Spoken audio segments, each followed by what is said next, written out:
नवरात्र के चौथे दिन देवी दुर्गा के चौथे स्वरूप मां कुष्ठमांडा की उपासना की जाती है। कुष्ठमांडा यानी कि कुम्हरा। कुम्हरा एक संस्कृत शब्द है जिसका अर्थ है कुम्हरा यानी कि कद्दू, जिसे कि पेठा भी कहते हैं, जिसका हम घर में सब्जी के रूप में इस्तेमाल करते आए हैं। मां कुष्ठमांडे को कुम्हरे की बलि बहुत ही प्रिय है, इसलिए मां दुर्गा का नाम कुष्ठमांडा पड़ा। इसके साथ ही देवी माँ के 8 भुजाएं होने के कारण इन्हें अष्टभुजा वाली भी कहा जाता है।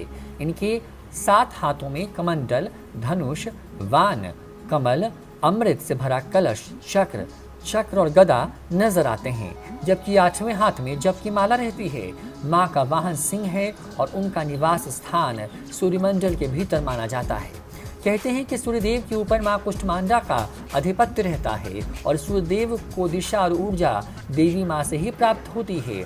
अगर आपकी जन्म पत्रिका में सूर्यदेव संबंधी कोई परेशानी हो तो मां कुष्ठमांडा की उपासना करने से आप बड़े फल की प्राप्ति कर सकते हैं। आपको देवी मां के इस मंत्र का 21 बार जप करना चाहिए।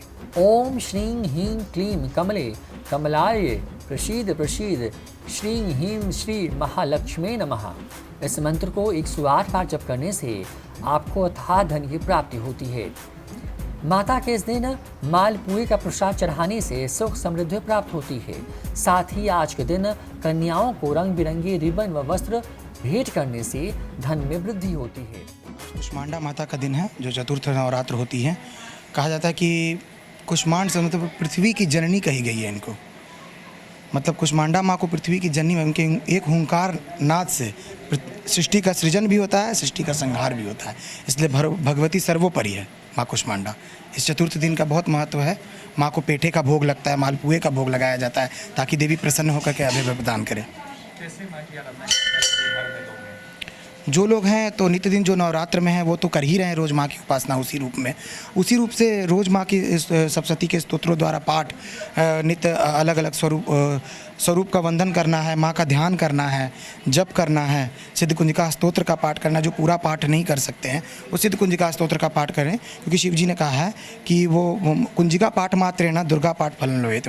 कुंजिका पाठ मात्र से ही दुर्गा पाठ का फल मिलता है, लेकिन उनके लिए जो नहीं कर पाएंगे, उनके लिए नहीं है। जो इनके पास समय है और वो सोचेंगे कि हम तुरंत कर ले, तो वैसा नहीं है। माँ तो भाव की भूखी है, भाव से ही वरदान देती है। माँ दुर्गा के चौथे दिन माता कुष्ठमांडा की पूजा सच्चे मन से करनी चाहिए।